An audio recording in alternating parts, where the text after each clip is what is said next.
Can you hear me? Ooh. Welcome. Anybody's first time here? Okay, well, it's about time you got here. Thank you for coming. So I'm just going to do a little housekeeping first. I've got now a script, which I've never had before. I've been doing this for 5 years. Now I have a script. The bathroom is out the hall and down to your left. And please turn off your cell phones or silence them. There's water back there for you to drink if you need it. And after Frederick talks, his books and films will be available for purchase in the back. Okay? So about the Oddfellows. This is Ocean View Lodge 143, chartered April 18th, 1868. So we've been around for a while. We are one of the town's oldest organizations. We're dedicated to improving our community based on our values and guiding principles of friendship, love, and truth. Our events, like tonight, are fundraisers for our scholarship, for our youth services programs, which include scholarships to high school students and community college students.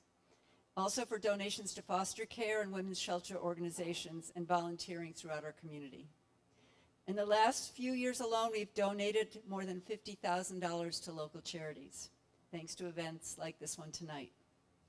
So we are 112 people doing good and having fun.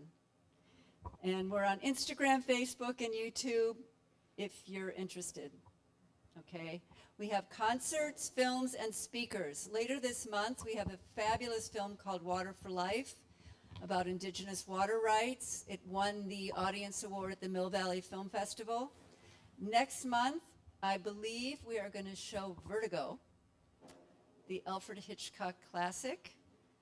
In March, we're showing an amazing film about aging called I Like It Here. So please, if you're not on the mailing list, get on the mailing list so you can come, because we also have speakers and concerts and dances and all kinds of other cool things. So thank you for coming tonight. I am going to introduce our wonderful speaker. Frederick Marx is a speaker, writer, and Academy and Emmy Award nominated filmmaker, best known for Hoop Dreams, named Best Documentary of All Time by the International Documentary Association. He's been making films, writing books and blogs, and giving speeches for nearly 30 years about rites of passage. Tonight, we're excited to hear him talk about how experiencing and recognizing rites of passage, from cultural traditions like weddings to events that arise at any age in the course of being human, like the death of someone close, can contribute to successful life transitions. So thank you, Frederick.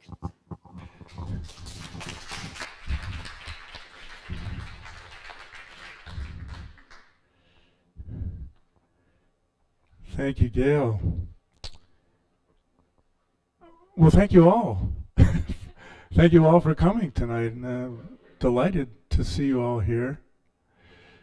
I guess the room is really warming up now, isn't it? Because, yeah, I had my jacket on because I was freezing up until a few minutes ago. So, and before I start, I confess to not particularly wanting to wear this. My voice is pretty loud generally, and for a small room like this, I really don't need amplification, but we are filming it. So we thought for higher quality sound that it would be best for me to wear the mic. So you're stuck with it. So thank you, Gail, not only for the introduction, but it's thanks to Gail's recommendation that I'm here tonight. And I also want to do a shout out to somebody I assume a lot of you will know, Gary Warhaftig, who he's a friend of mine, and he was the first person to invite me to come here when I gave a talk some 5, 6, 7 years ago. I can't remember when. It was lost in the pre-COVID expanse of time. But I was here, And at that time, I was talking about my vision for a film called Veterans Journey Home. And here I am, X number of years later, and it's not only a film, it's 5 films. As these things will grow, this grew and became a 5-film series. And I'm going to show you a little clip from one of those films tonight. But I'm just curious, though, were any of you here then at that time? Oh, okay, cool. Great. And you were here too, Gil? Oh, awesome. Okay. We had a vet here also that night. Well, I assume actually many of you. You're a vet as well? Oh, awesome. Okay, well, welcome. So, yes. So I have actually a few DVDs from that series in the back. If you're old-fashioned like me and still watch DVDs. And as well as Gail mentioned, a number of my books. So it really is a privilege for me tonight to be here to talk about my passion, what I love, rites of passage. And it really has been my obsession for just about 30 years now. It's reflected in much of the reading that I've done, certainly a lot of the experiential work that I've done over the last 30 years, workshops and life experience. And also, I've been extremely privileged to have extraordinary conversations with some of the people who I consider to be world leaders in this subject area of rites of passage. And a lot of them, well, some of them you'll see very shortly in one of my films. In fact, my guess is a lot of you already know Michael Meade. He's certainly a pillar of this work. But you'll find in my book quotes from filmed interviews that I've done with these people for almost 30 years. And if you're an audiobook lover, you might really like the audiobook because I took their own voices from the film interviews and I put them into the audiobook. So it's a very rich stew of all of these amazing, brilliant people from around the world with all of their own accents from New Zealand, Australia, Europe, Africa, Asia, as well as, of course, the US, along with their own idiosyncrasies of speech. So I like to think of it as more of an audio documentary, really. So I really recommend the audiobook. So let me start by just saying, I want to tell you sort of where I'm going and why it's important, I think, that we all come to a deeper familiarity with rites of passage and what it means. And for me, and I just suddenly got quieter. No, it's fine. I'm sure you can hear me regardless. You're good, Blake. Thank you. I would just suggest look around. One of the things that is most painful to me personally about the state of the world as it exists today is that we've lost a sense of the sacred. We've lost that sense that so much of the meaning of what it is to be a human being on this planet is of insignificance. And we've lost a deep sense of what it means to be human and to be in deep relationship with other people. We've lost a deep sense of what it is to be in deep relationship with the natural world, the world that sustains and holds all of us and nourishes all of us with this unending abundance. And I think that we've lost a sense of the preciousness of every moment, that in this lifetime we're gifted with our consciousness in order to be fully aware and appreciative of how unique an opportunity it is to be human and aware and awake for our lives. And in some ways it sounds like a terrible commonplace to say something like that. It's like, duh.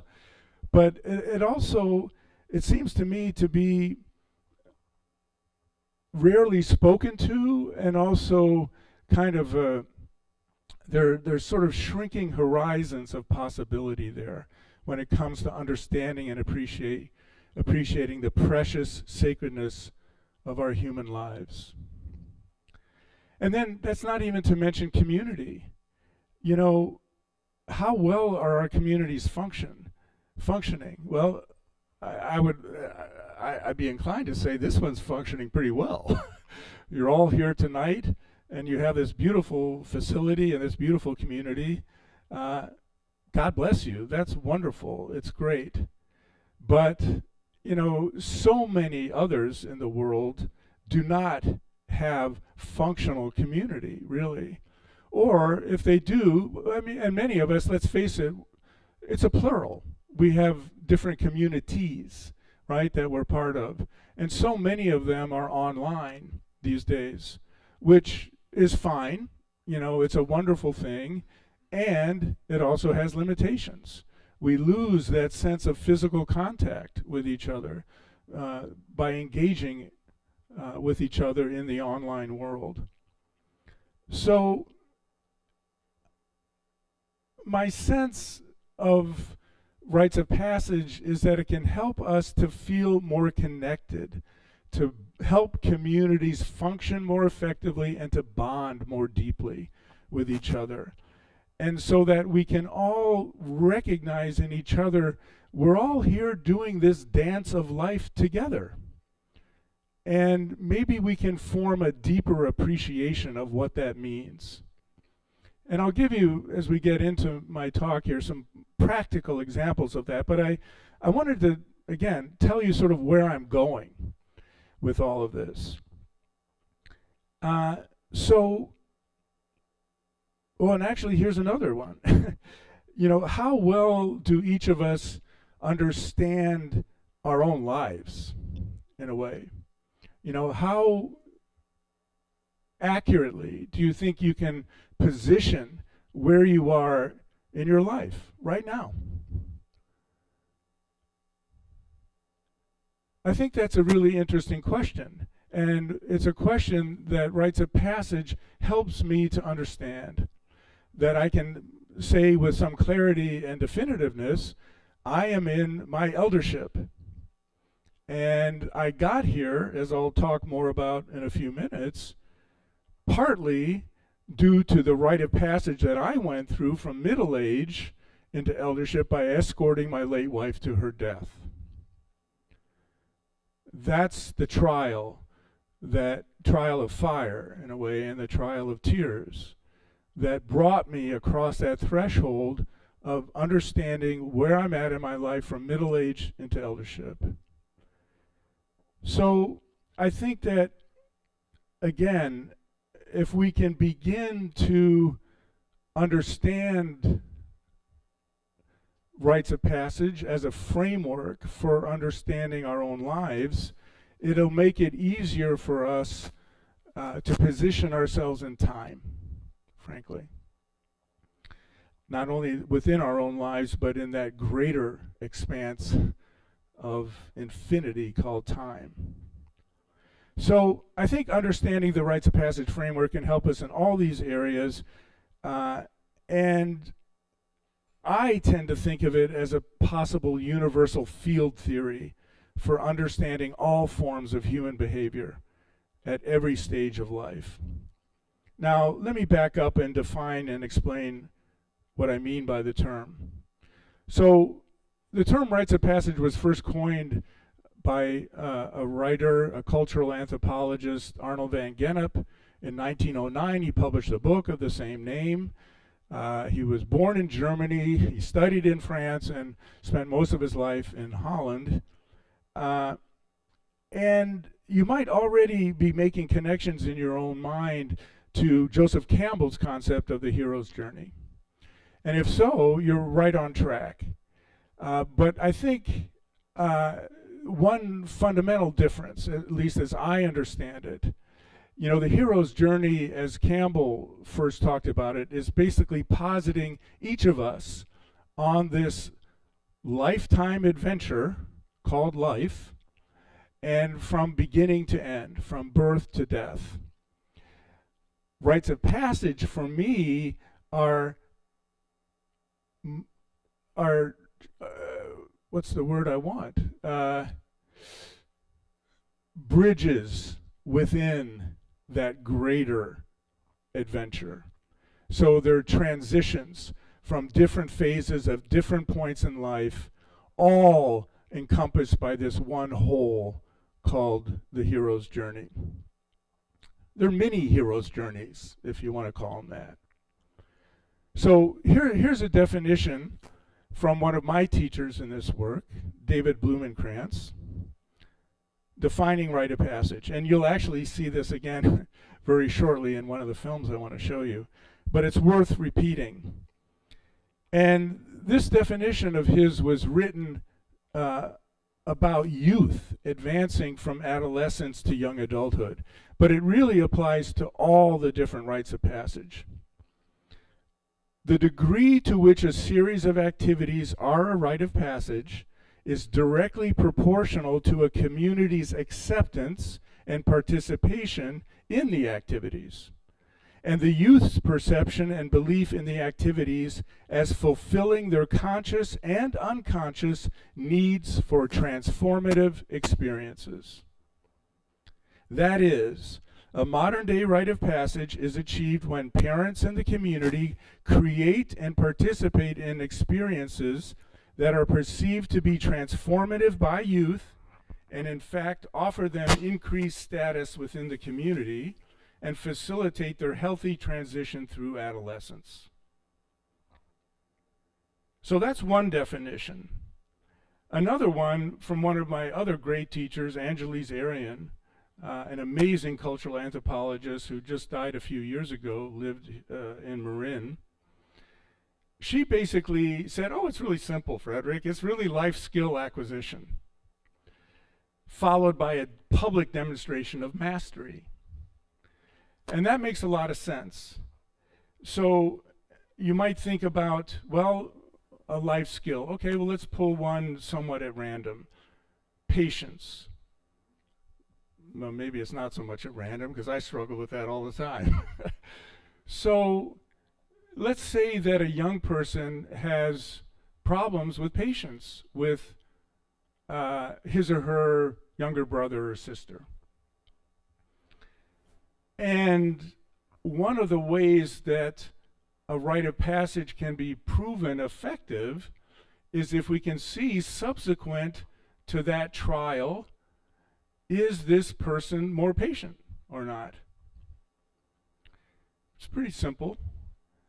And then ideally, that person could even demonstrate their patience through some, publicly available, witnessable act. I'm a long-term meditator, so meditation comes right to mind for me. So if you take a 15-year-old adolescent, let's say, who's impatient and goes through a rite of passage, some learning, acquiring a skill of patience, maybe that young person can sit silently, not saying a word, in meditation for, let's say, an hour or more. That's proof of mastery. So my definition that I use that maybe is also simple, but is it's an intentional transformational shift from one phase of life to another. Now, there are a minimum of 8 different passages in a normal human lifespan. Gestation to birth, baby to child, child to puberty, puberty to adolescence, adolescence to young adulthood to middle age to eldership, eldership to death. And it's important to remember that they don't necessarily all follow so cleanly and clearly, one after the other. In fact, they can get enmeshed, and you can leapfrog over one and maybe come back later to one. In fact, when I tell you my own story, that's in effect what I did. But that's, again, a sort of a normal human lifespan with a sort of a chronological trajectory. Now, there's also rites of passage that arise at any age from the normal course of human events. The death of someone close, a terminal illness diagnosis, the challenge of coming out as GLBTQ, serving in combat, becoming a refugee, even moving in with a new family or to a new place can be a rite of passage, absolutely. So, again, keep in mind that these don't necessarily occur linearly or even chronologically. And this example comes to mind because of the film that I'm working on now that I'll share with you in just a bit. What do you do with a 10-year-old who's facing a terminal illness? And I've been reflecting on that because in some ways I feel like it's entirely possible for a 10-year-old who's facing a terminal illness, who begins to understand how limited his or her life may be, that they can accelerate, in a sense, through some of these passages to accumulate some of this wisdom that their own lifespan won't afford them. It's also possible to say that they won't necessarily go through those passages in any sort of literal way, maybe not even a metaphorical way, but nonetheless, by facing death itself, will acquire what can be tremendous wisdom. And we all say, out of the mouths of babes, right? Well, I've already had the personal experience of knowing young people facing this kind of horror and being advanced with wisdom beyond even their own parents. Because at some point, in my experience, children will come to acceptance far quicker than parents will. So, broadly speaking, there's two structural forms that rites of passage can take. There's social constructions, those ceremonies, those rituals designed and implemented by communities to bequeath cultural knowledge and create security and sustainability. They're used as initiatory practices, social rituals to intentionally grow a person from one stage of life to the next. Because communities understand that their very survival at a certain level depends on affording people that transition. Because if they stay stuck in a given place in their own human development, they can be a danger to the community at large. They have to grow up. We all have to grow up, as painful as it is often, right? And that is one feature of rite of passage. It's painful. It's typically very painful. So the social constructions, we're all familiar with the ones that still exist. There's bar and bat mitzvah, Catholic confirmation. The Mormons do missionary service. So the young people, usually age 19, will go overseas and do mission work of a year, typically, sometimes two.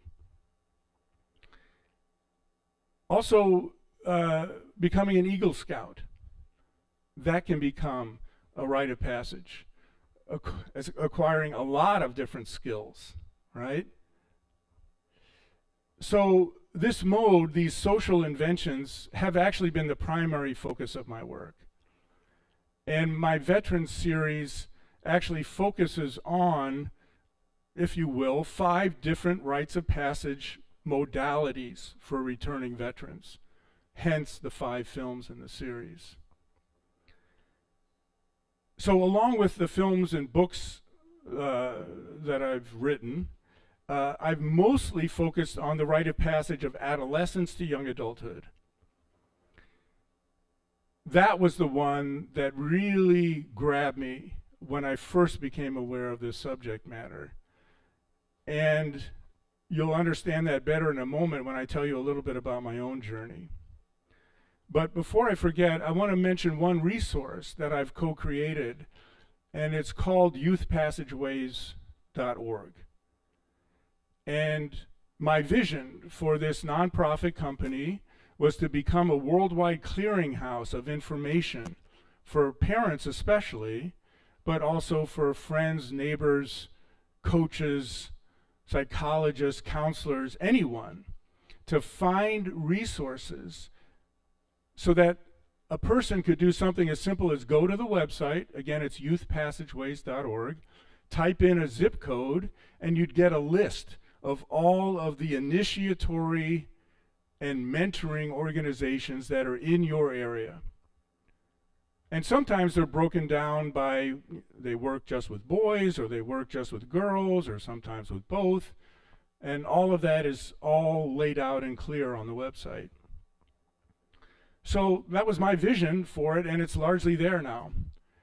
So if you go to the site, you'll see that when I last looked, there were over 150 organizations worldwide doing this essential work.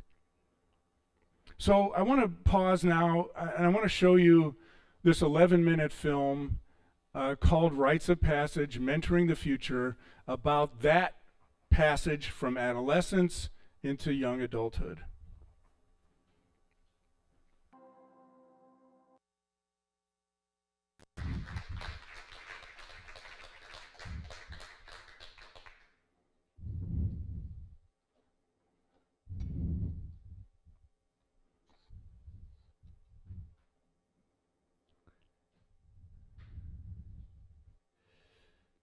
So the second structural form of rite of passage, those things that can arise at any age during the normal course of human events, again, the death of someone close, a divorce, terminal illness diagnosis, the challenge of coming out, warfare, displacement, let's call them life crises.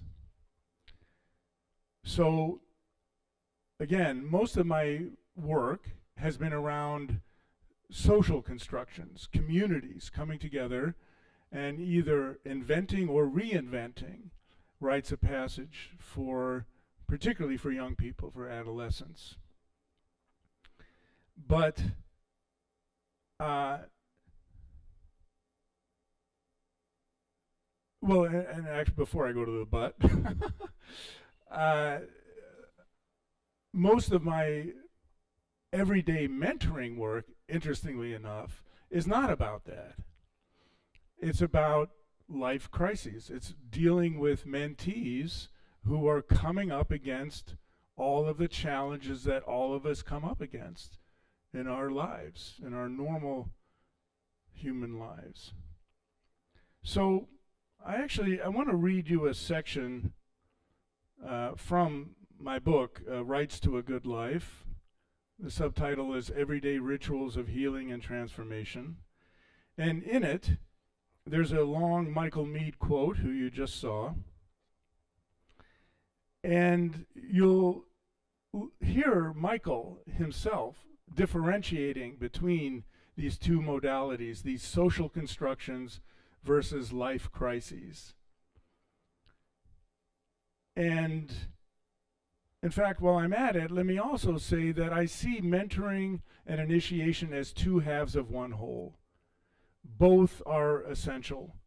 And mentorship, I feel strongly, is essential before, during, and after any rite of passage, any initiation. And ideally, the two work together, but we don't live in an ideal world. And so you're lucky if you get one half of that equation. You're lucky if you have mentors in your life. You're lucky if you've actually had some kind of meaningful initiation. So here's me writing, and then this quote from Michael Meade.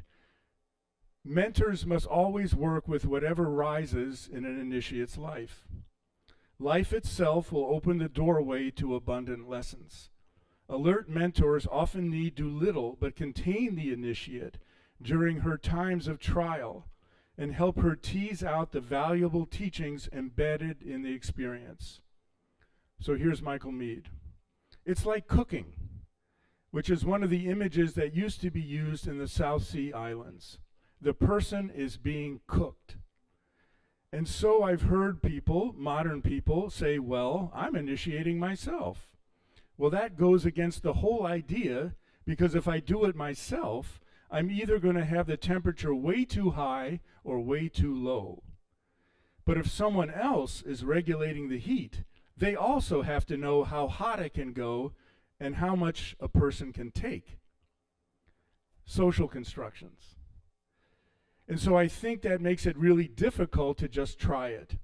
So what I've been doing, and again, this is Michael speaking, what I've been doing is trying to find circumstances or notice circumstances where somebody is already in something initiatory. They are in such hot water that now you could bring them the understanding, to them, rather than bring them in and try to create the right kind of hot water. So you get the distinction that he's making between the two? For about end quote, so this is me again. For about 6 months, I was filming a Latino man in East Oakland. When I met him at age 18, Miguel already had a wonderful mentor. We filmed them together, and we filmed him experiencing a modern-day rite of passage with Melissa Michaels' powerful Golden Bridge program in Colorado. You just saw a couple shots of that in this.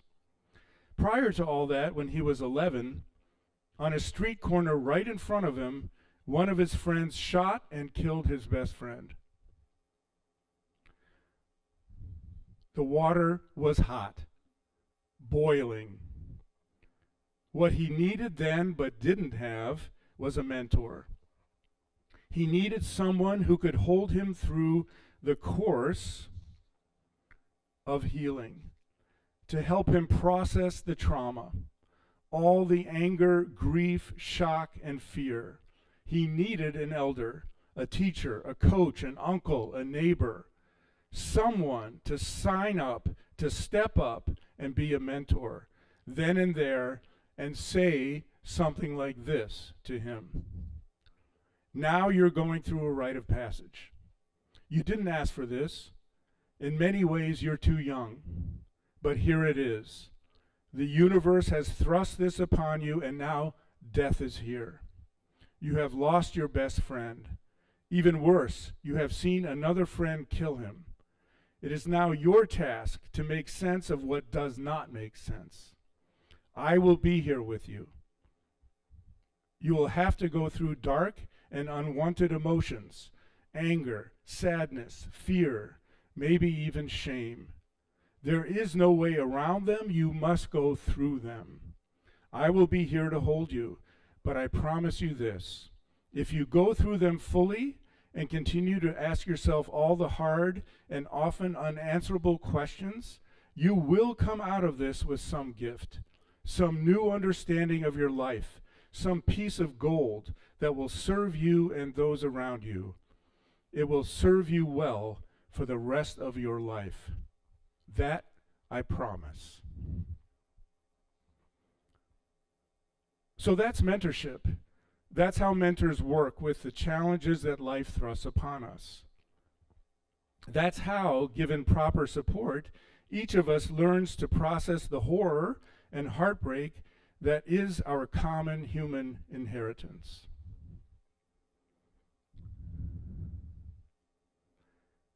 So, as you heard, Michael Meade actually prefers working via mentorship through life crises that naturally, organically arise versus social construction.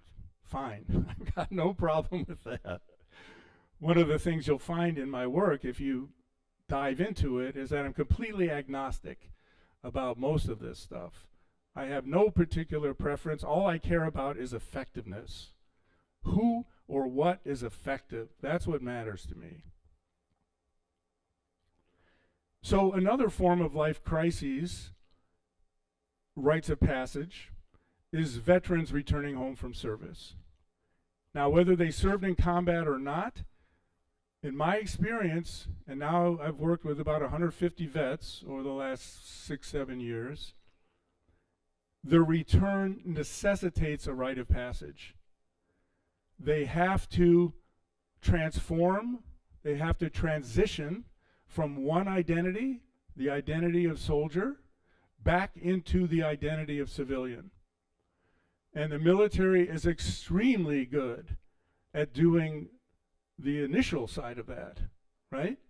Taking civilians and turning them into soldiers. Boot camp is a highly effective process. We do not have reverse boot camp. We need reverse boot camp.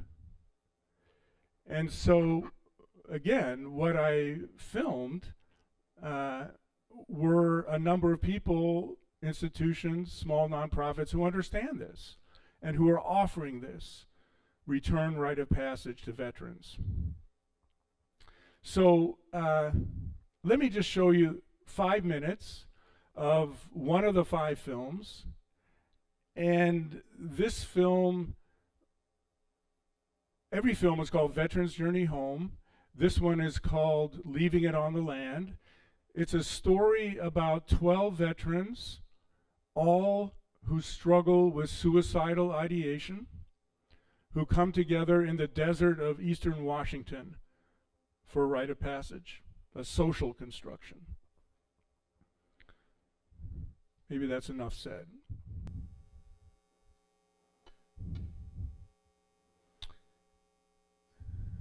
So that's the first 5 minutes of this 80-minute film, and the 4 people that you just met, 3 of them are participants in this rite of passage ritual, and then Mark, the 4th one, who you just heard, was one of the facilitators. So you might think that rite of passage life crises, like suicidal ideation, if they're not properly supported by mentors when they arise, necessitate some kind of entry into a social invention, a rite of passage social invention. And the group, by the way, that offers this particular one is called Veteran Rites, R-I-T-E-S, and they're based in Seattle. And they're doing about, I guess they're doing about 3 or 4 of these every year now. And typically with a group of about 10 to 12 veterans each time. So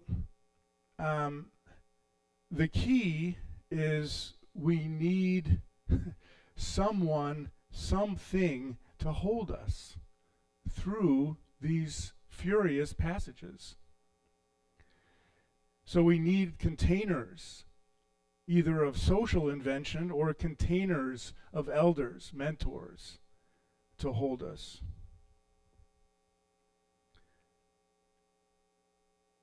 So I want to just take a minute and wind back the clock a little bit here and tell you a little bit about my own story and how I got interested in these ideas.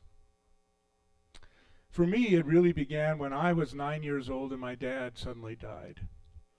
He had a heart attack and literally was out of my life forever without a goodbye or nothing. I went to bed one night, I got up in the morning, and he was dead and gone.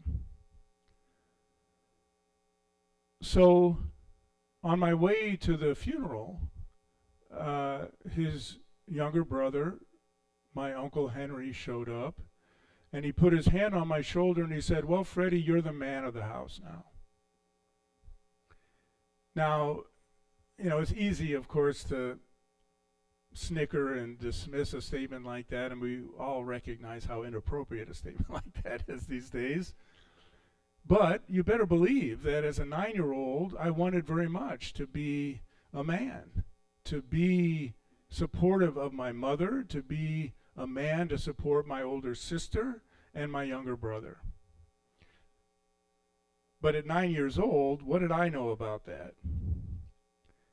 So I had a troubled adolescence, and only in perfect hindsight was I able to understand my life from that point on was grasping, however unconsciously, toward a workable image of mature masculinity that I could align my life with. I desperately wanted that. But my uncle didn't stick around to mentor me and show me. My father's colleagues at the University of Illinois didn't stick around to mentor and show me. Nobody from the community showed up to mentor and show me. And so, like many young people, when it came time for my need to be initiated from adolescence into young adulthood, no one was there. And so I unconsciously reached for those things that you just saw in the previous film: drinking, drugs, reckless driving, you name it, right? And again, I would argue that comes from a cellular need that each of us have as individuals when we're young to be initiated. But the community's not there to show us, to take us. And so we unconsciously reach for trials that will do the job, but they don't, all too often. So I spent my 20s trying to cobble together some image of mature masculinity. And I would take a little piece from a movie, and I would take a little piece from someone I met on the street, and I'd take a little piece from something I read, and I did my best to do this patchwork quilt. But I never had initiation and mentorship. Nobody showed up for me until 2 weeks prior to my 40th birthday. That weekend of October 1995, I went to a weekend workshop directed by a group called the Mankind Project. Some of you may know it. The workshop is called the New Warrior Training Adventure. It's just 48 hours. And for the first time in my life, over 60 men showed up for me. And it changed my life forever, both personally and professionally. So it's informed all of this work I've been doing since, all the film work and much of the writing, but also much of my personal life. I sit in a men's support circle to this day, 28 years later. 2 nights ago, I was in Auburn, California, sitting with my brothers in a circle. And even though I consider it my initiation from adolescence into young adulthood, here I was nearing 40, better late than never. One thing, too, that I only afterwards recognized was that it dovetailed perfectly with my takeaways from Hoop Dreams. Hoop Dreams we released 30 years ago, not only this month, this week, I think. We premiered the film in Sundance.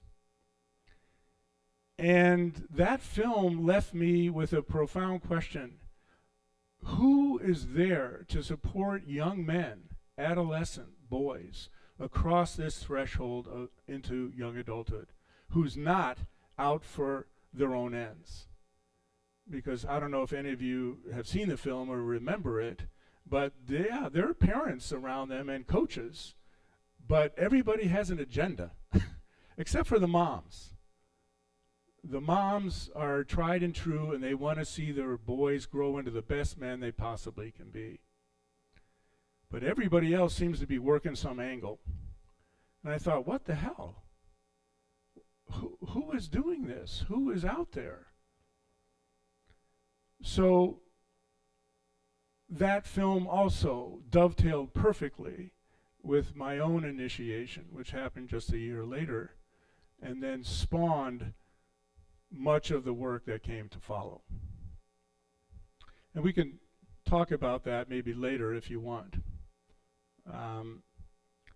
So now I want to cut to 21 years later. So my wife Tracy is now dying from breast cancer at the age of 59. And most of my book, At Death Do Us Part, is about me escorting her to her death and my journey through the grief afterwards. And I want to read you just a very short excerpt from near the end of the book. And just because I love this poem so much, I'm going to include it. It's a beautiful poem here from Pablo Neruda. Rummaging through Tracy's files for some tax papers, this was after she had died, I found a copy of the program from our wedding ceremony, which was about 13 years earlier.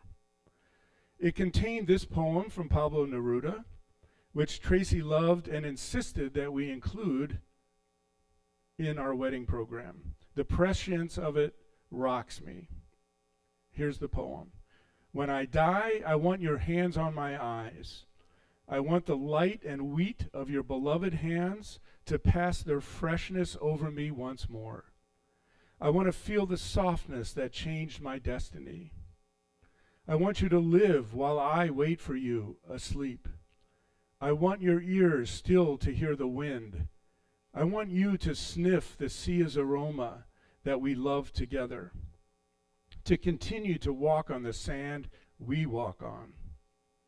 I want what I love to continue to live, and you whom I love and sang above everything else to continue to flourish full-flowered, so that you can reach everything my love directs you to, so that my shadow can travel along in your hair, so that everything can learn the reason for my song.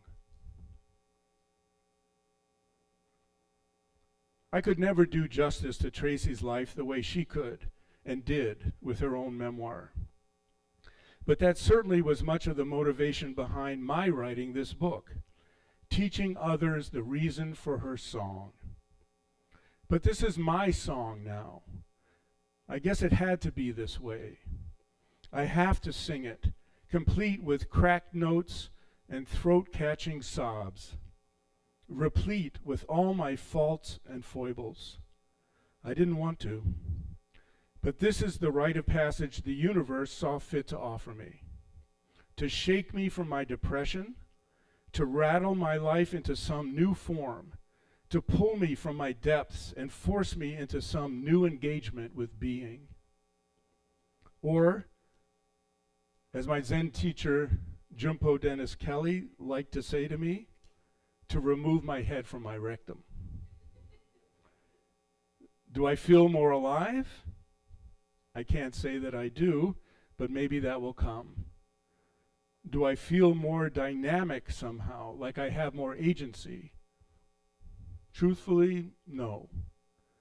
But what I do feel is that the blood that flows through my veins somehow has more potency.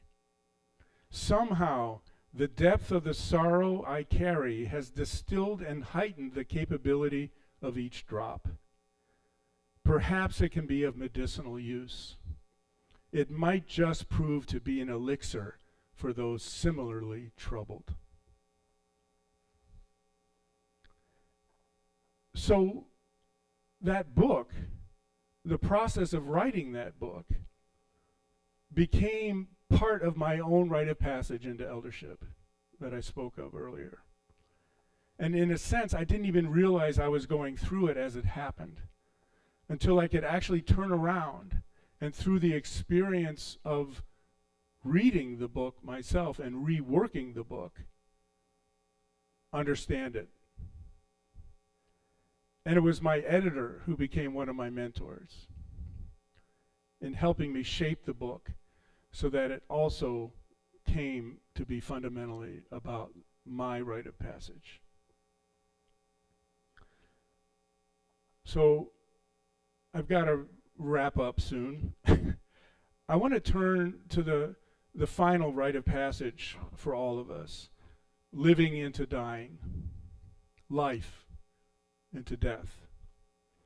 The documentary that I'm working on now is called It's Your Wonderful Life, and you'll see footage from a ceremony that we did for Tracy, my late wife, 12 days before she died. So I just want to show you this 2-minute teaser for this film that I'm in progress making right now. Empty your mind of all thoughts. Turn it down, Let your please. heart be at peace.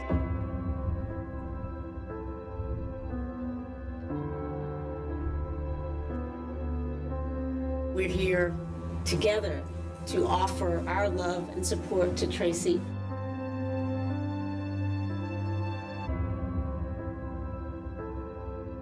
Our students love you. You made a difference through your work, through how you live your life. You make a difference. My life is better because of you. One of the things I loved about her from the moment I first met her was she knew who she was. She was very solid. I've never met anyone who cared more about teaching. Never met anybody who cared more about inspiring others.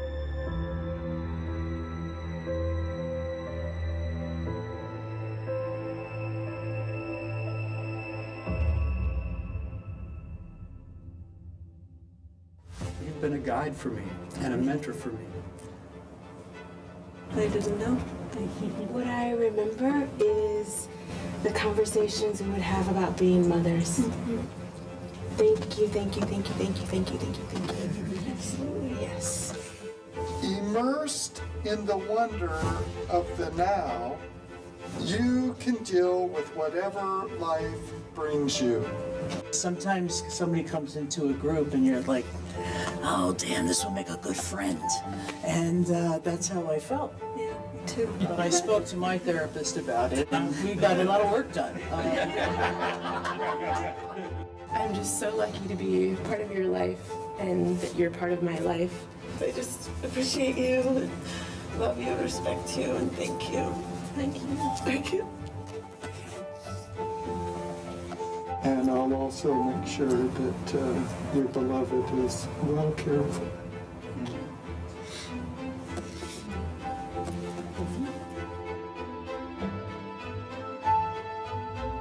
And when death comes, you are ready.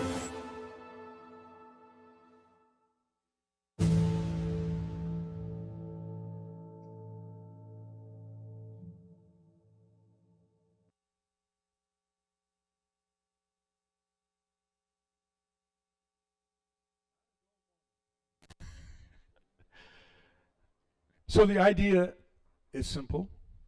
Let's not wait until our loved ones are gone before we gather and say all these wonderful things about them. Let's do it to their faces before they pass. Sometimes they're called living wakes or living funerals. And I see them showing up a lot more readily in popular culture these days. I saw a film recently called Love at First Sight, which featured one, actually. It's just a simple romantic comedy, but they had a living funeral in it. Also, I think the book Tuesdays with Maury, some of you probably know that book, features one as well. So we want to film as many different modalities of this as we possibly can, with people of every age, every religion, every non-religion, whatever.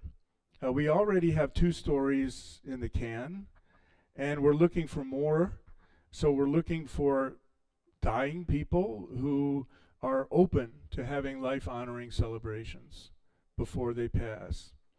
and especially people who may fit one or more of these demographics. Men of any age, because men, in my experience, typically are in more denial than women about death. Any adult under 40. Children, 5 to 12. Obviously, only with their parents' permission. Teens, again, obviously only with their parents' permission. Military veterans of any age or gender, and that's just because at this point in my life, I just love veterans. And prisoners. Ideally, an elder, a respected community member in a prison who will finish out their life behind bars, likely has a terminal illness, and I want desperately to film a life-honoring celebration for somebody in that context, being celebrated and honored and loved on by their fellow prisoners. So please reach out to me if you have any leads, and if you, for whatever reason, can't talk to me right after the talk, then you can easily find me through warriorfilms.org. So we're hoping to finish the film within 2 years, but we'll see. So the subtitle of my book, as I mentioned, the second book, is called Everyday Rituals of Healing and Transformation. So how do we take this grand rite of passage idea and get there? We can do two things.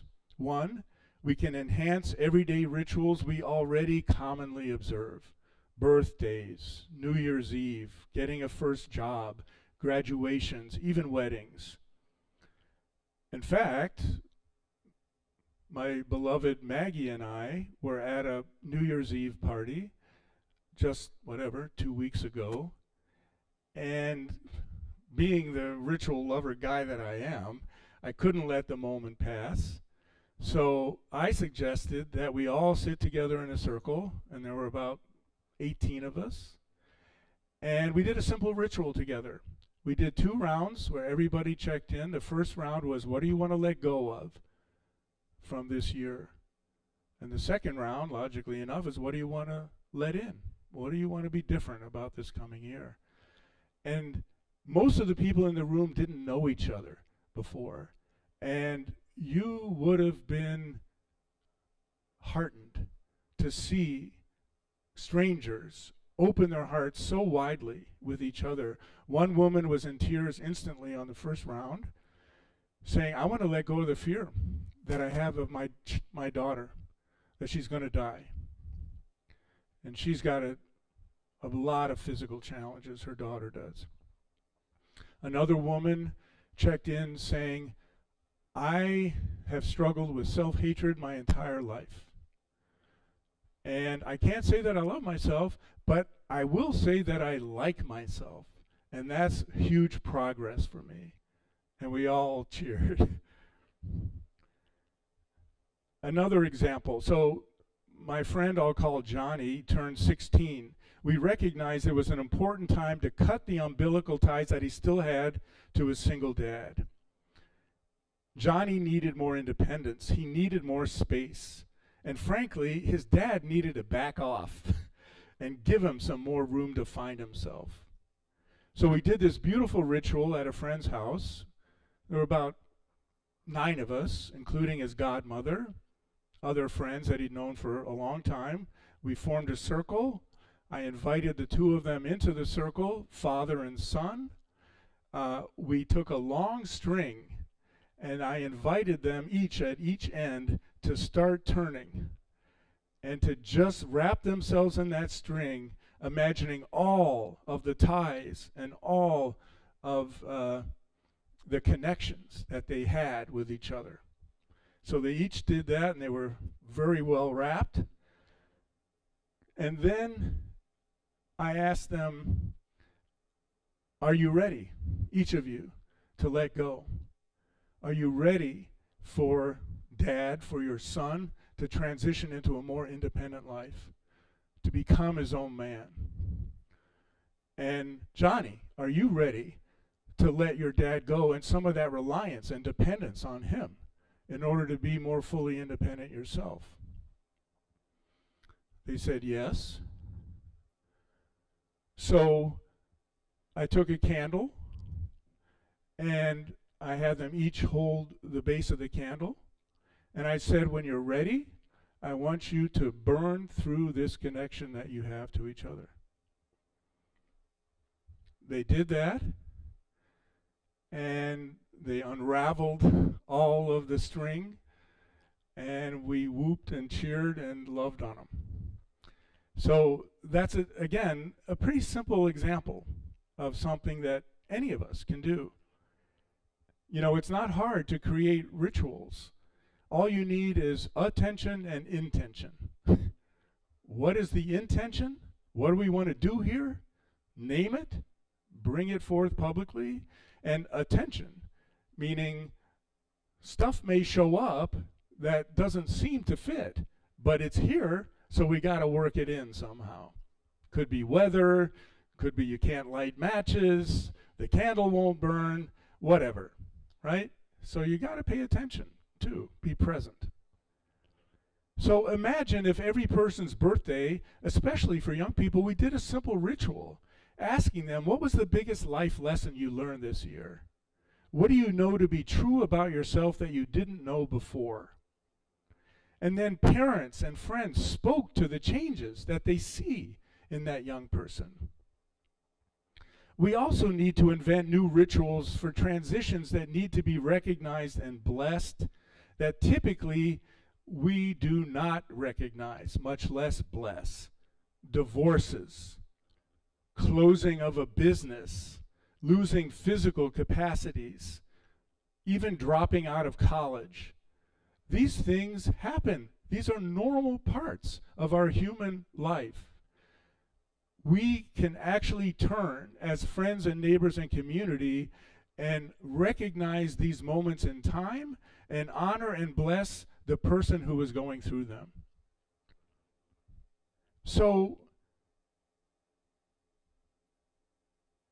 I'm already past time and getting into the weeds here, but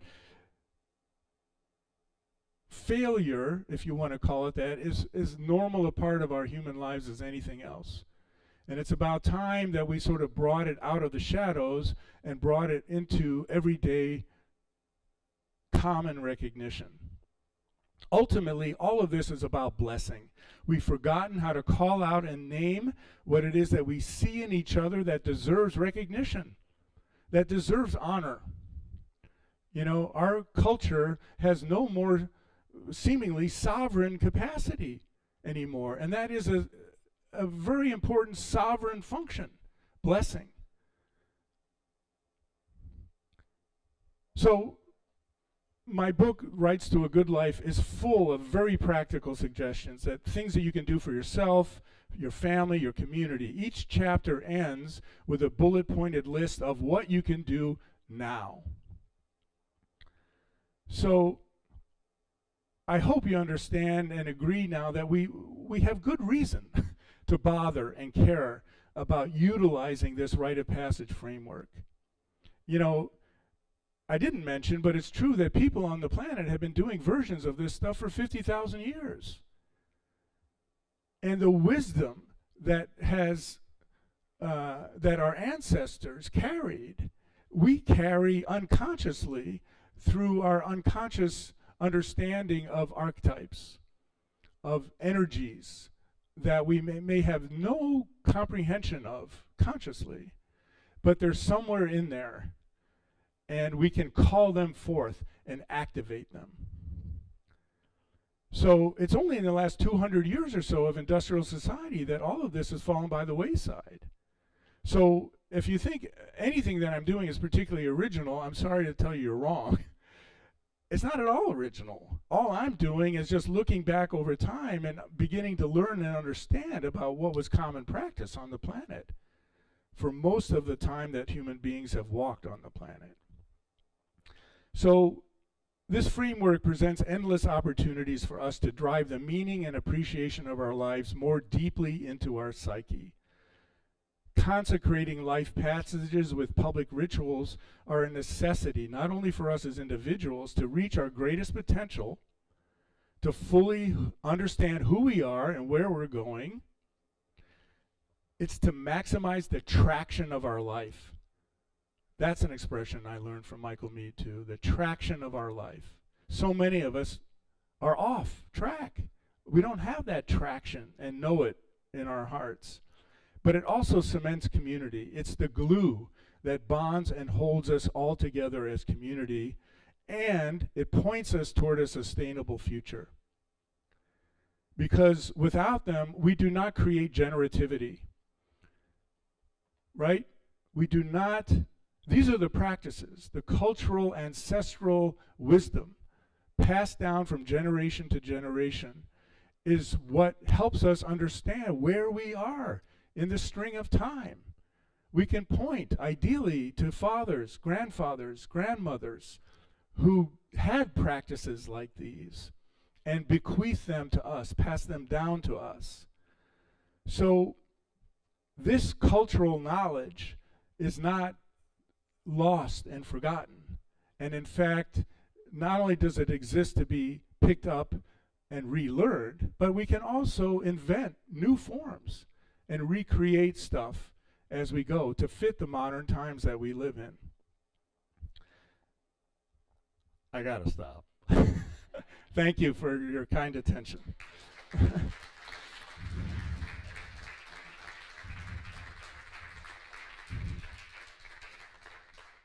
So I'm sure you're bubbling over with questions.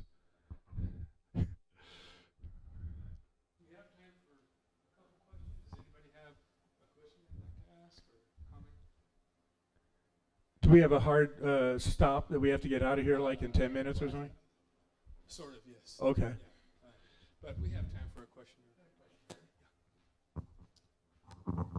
So you spoke of creating rituals. What do you use as a source sometimes to invent a ritual like that tie-in, the rope around the two people? Yeah.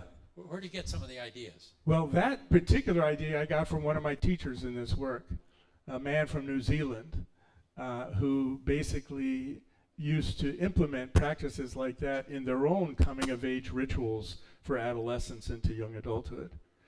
But it's not required. So all you really need to do is have a willingness to be creative.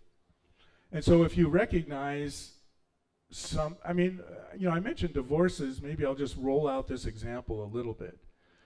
So what if we did gather as communities when we recognize that two people are getting a divorce and they have children?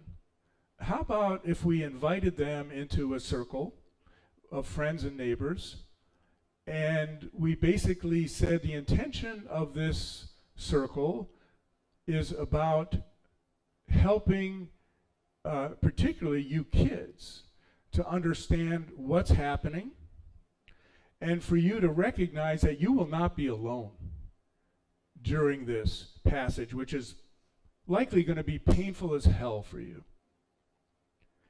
And that's why we're here, to support you and to pledge our support to you so that we will not deny you. So anyway, I mean, I could go on and sort of roll this out as a kind of a thought experiment, but in my mind, it's a beautiful thing. So it just takes a willingness more than anything. And then attention and intention.